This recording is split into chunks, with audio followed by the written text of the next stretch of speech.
So this is the end result.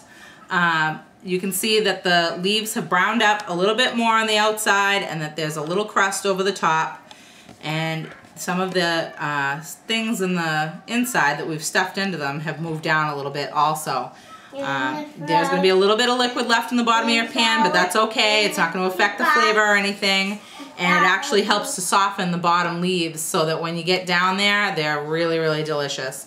You start eating from the outside inward, scraping each leaf on the edge of your teeth and then discarding most of the leaf.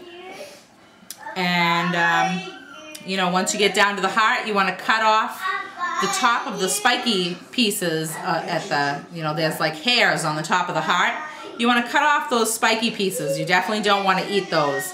And then you can enjoy the heart once you get down there. But the fun is actually picking off all the leaves and scraping them on your teeth and having delicious flavor from all the stuff that we've stuffed down into them and just the delicious flavor of the heart. Thanks for watching, and I hope that you have success making these, and I hope that you enjoy them.